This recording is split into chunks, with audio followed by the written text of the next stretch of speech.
Hello everybody and welcome back to a new video on my channel. Today I want to talk with you about the Hot Wheels X Ferrari comeback. So yeah, with nothing else further ado, let's get started. I have split up this video in three parts: the good, the bad and the ugly, and I would like to start with the good. The good part obviously about this Ferrari comeback is that new collectors, for example, like me, who didn't have a chance to collect Hot Wheels Ferraris, which were available till 2012 or 2013, um, which didn't have a chance back then to get one, have now the chance to get one for the price of a normal premium or normal um, mainline or silver lines. So yeah, this is obviously the good part. Okay, before we continue, here are two main lines. I think the second one is a main line, and another two pack which will be released in 2025. At first, we have the RLC exclusive Ferrari 2 pack containing the 499p Modificata and the 312p. This one is already released and sold out. I sadly didn't have a chance to buy one. So yeah, but watch Lamley's video, link in description, if you want to know more about this set. Then the next up is the Ferrari SF90 Stradale, which is released actually. Ministry of Diecasts, this YouTuber, has yesterday made an unboxing um, with the J case of 2025, with the mainline J case, in which the SF90 Stradale is officially released in. So yeah, this one is confirmed for 2025.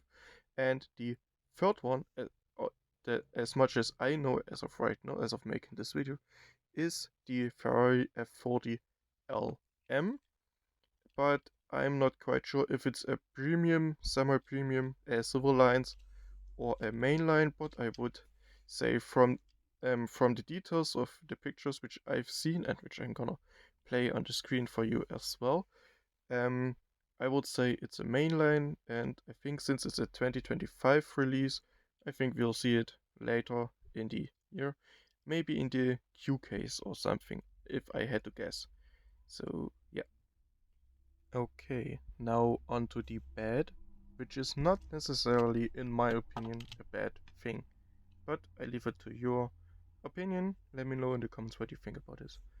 The bad is that obviously, since new ones are gonna get released, and most probably older castings, for example the Ferrari LaFerrari or the Ferrari F50, are gonna get re-released as well. These cars are most probably gonna drop in value. The old versions are gonna drop in value, which is gonna be for long time collectors which had them for like 10 plus years. No, but let's say 15 plus years. I'm not quite sure when they came out, but let's say this year. Um, so yeah, which is quite bad for them. So that's very unfortunate, but it's still a cool piece in a collection to be able to say I have a 2013 first edition Ferrari LaFerrari, for example. So yeah, wait, no, 2013 isn't even possible if the license ran out in 2012 at the end of 2012. Anyways, let's go on to the ugly. Yes, the ugly is obviously gonna be that resellers and scalpers are gonna have a fun day with these new Ferrari castings, simply because I don't have to lie. We all gonna want at least one of these new Ferraris, and the scalpers know this as well, and they will buy them all and then sell them for triple the price on eBay and other platforms. So yeah, that's sadly the ugly part for me personally, at this topic. But yeah, nothing you can do anything against, I think, sadly. So yeah. Anyways, thank you for watching or listening to me till the end. If you liked this video, why not leave a like and a new sub to the channel, and then I catch you in the next video. Until then, have a wonderful time. Bye bye.